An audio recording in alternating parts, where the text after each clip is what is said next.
Para conversar conosco hoje, estamos recebendo Aires Furquim Cabral, é produtor rural, é advogado. Vamos falar um pouquinho aí de todo o cenário, inclusive não falamos com ele desde que tivemos aí a vitória, né, do Bolsonaro. E agora vamos ver aí o seu ponto de vista, o seu olhar, a sua análise. Aires, boa tarde. Boa tarde, Fabélia. Eu estou extremamente otimista, mas o meu otimismo é baseado em duas premissas. A premissa número 1 é que, se o atual governo conseguir, ao final desse mandato, deixar inserido, incrustado na consciência da população, do povo brasileiro, que nós devemos nos pautar exclusivamente pela ética e pela honestidade, eu estou extremamente realizado. E no segundo, se ele não mexer na economia para piorar, está ótimo. Não adianta nós querermos imaginar mudanças extremamente radicais, porque o mundo social, a vida do ser humano, não acontece sobre essas mudanças tão radicais. Então, eu sempre tive interesse que ele ganhasse as eleições, mas sempre baseado nessas duas circunstâncias. Eu quero que ele, na verdade, nos conduza a uma possibilidade de termos uma retidão ética duradoura. Basta isso. Não tem aquela ilusão de que o Bolsonaro chegará e vai resolver todos os problemas que o Brasil enfrenta. Não, isso é muito difícil, é praticamente impossível resolver problemas que nos acompanham há mais de 100 anos em apenas 4. Eu tenho, por exemplo, uma ideia da evolução. Os meus avós falavam que você tinha uma troca de um boi por 3 bezerros ou 2 garrotes.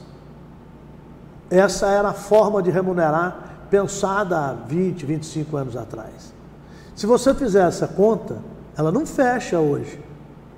Por exemplo, um boi de 20 arrobas custa aproximadamente R$ 2.800. E quanto que um bezerro de 9 meses está custando R$ 1.300. Então é impossível você fazer.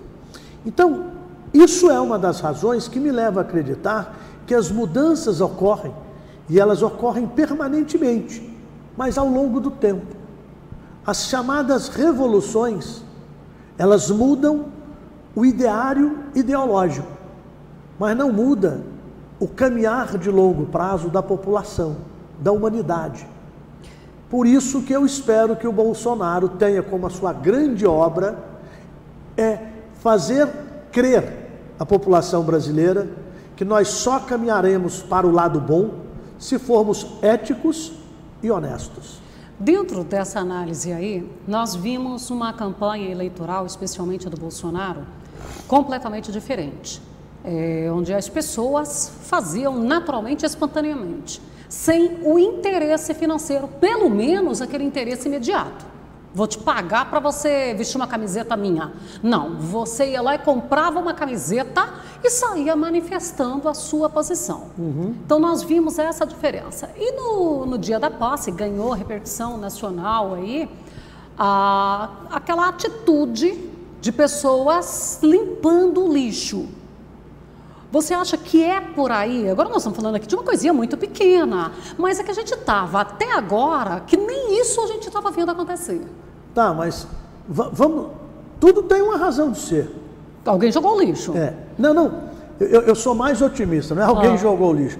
Alguém viu que viver no lixo é prejudicial. Então eu tenho que catar. Mas todo mundo teria que catar, eu sei disso. Mas se você não cata, para eu arrumar o meu bem-estar social, não me custa catar o meu e o seu. A vida social nos emerge, nos faz viver com relação de reciprocidade. Eu me lembro que num passado muito recente, na Copa da Rússia, houve uma reportagem por uma TV britânica, no sentido de que nenhum jogo aonde a torcida japonesa se fez presente seria necessário sequer varrer o estádio no lado dela. Então eu quero entender o seguinte, que nós começamos a enxergar que o mundo se faz solidariamente, se faz a muitas mãos, uma mão só não adianta. Agora, eu também tenho toda essa ideia baseada num viés político que me criei, que é o viés político da produção. Não tem almoço de graça, ponto. Então, para que nós possamos viver bem, temos que trabalhar todos. E vamos todo mundo pagar o almoço?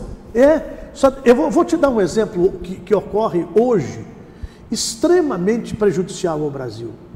A média dos alunos dos centros de ciências sociais das universidades federais no Brasil são de 8 anos por curso. Isso implica que o aluno fica pelo menos o dobro do tamanho do curso. E os cursos mais politizados do Brasil. Isso quer dizer, o viés ideológico, quando ele aflora como única razão de ser, ele prejudica o próprio caminhar. Então nós temos que rever. E te falo isso baseado numa experiência que tenho de mais de 20 anos de professor universitário, que eu tenho certeza que o governo brasileiro tem que arrumar a base. Não adianta eu cuidar de belíssimas universidades federais, escolas federais, os tais IFs, né?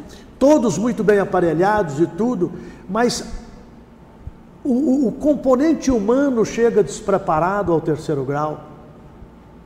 Então, não tem saída. Ou nós nos voltamos para o ensino básico, ou não adianta nada. Vamos continuar com alunos que ficam 8 anos por curso, alunos que saem despreparados, enfim. Nós precisamos de nos motivarmos educacionalmente. E porque agora, nesses primeiros dias, é tanta polêmica que é até estressante, tão desnecessária, tanta picuinha, tão pequena, e às vezes a gente vê pessoas que poderíamos dizer assim, que deveriam ser alguém que seria ocupado com coisas mais importantes, e estão lá fazendo discussões em redes sociais, porque falou de azul com rosa, porque agora não pode mais isso, porque falou de perdão, enfim. Essas discussões que a gente vê nesta primeira semana, elas tendem a ser otimistas, elas tendem a entrar no eixo, porque eu vi, por exemplo, o Merval mandar a ministra Damares conversar menos e agir mais. Nós temos que analisar numa situação mais ampla. O que nós tínhamos? Nós tínhamos na grande mídia uma influência direta sobre os atos do governo. Houve uma ruptura extremamente forte. Isso está sangrando. Muito.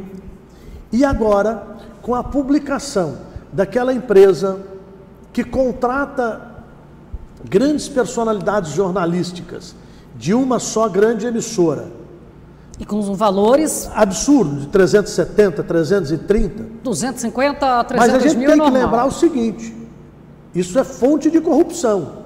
Aquele dinheiro não ia para o palestrante, ia parte. Vamos imaginar que o mercado pague hoje por um palestrante excepcional algo em torno de 100 mil reais. A gente já tem aí Ricardo Amorim, que o preço médio dele é de 70 mil. Tá, que é um cara extremamente concorrido. Mas aí o que você vai fazer? A empresa paga para o palestrante 100 mil, por exemplo. Ela recebeu 375. Aquele 275, ela tira o que ela é de remuneração e volta para um determinado partido. Isso é corrupção. Então, nós vamos ver que todos eles que manipulavam a grande mídia de forma aberta vão demorar alguns meses para a coisa cair na real. Agora, existe uma coisa muito mais preocupante, Fabélia. Qual é o tamanho real da existência da grande mídia em 2020? Exemplo, O lançamento da logomarca do governo foi feito pelo Twitter. Um lançamento que economiza cerca de 55, 60 milhões de reais. A grande mídia, que sempre contou com esse dinheiro, ficou fora. Então nós vamos ter que nos movimentar. E eu vou ter que vender credibilidade. Então, o que a Globo fez há 40 anos atrás, ela vai ter que fazer agora de novo. Aquilo que o Dr. Roberto Marinho fez, aquela instituição que passou a Tupi, passou N outras pela credibilidade, ela tem que se instalar no mercado pela credibilidade e não mais resgatar. Eu não sei nem se é resgatar, mas ela tem que criar, porque eu sou daqueles que imaginam o seguinte: você cometeu o erro, você não vale no mundo real arrepender só. Tem uma E punição ele está feito, então você tem que fazer de novo. A segunda chance é fazer certo. E é isso que eu acho que nós vamos ter um debate ao longo desses 4 anos entre a mídia popular, de plausibilidade de alcance mundial, e a grande mídia, com custos estratosfericamente diferentes.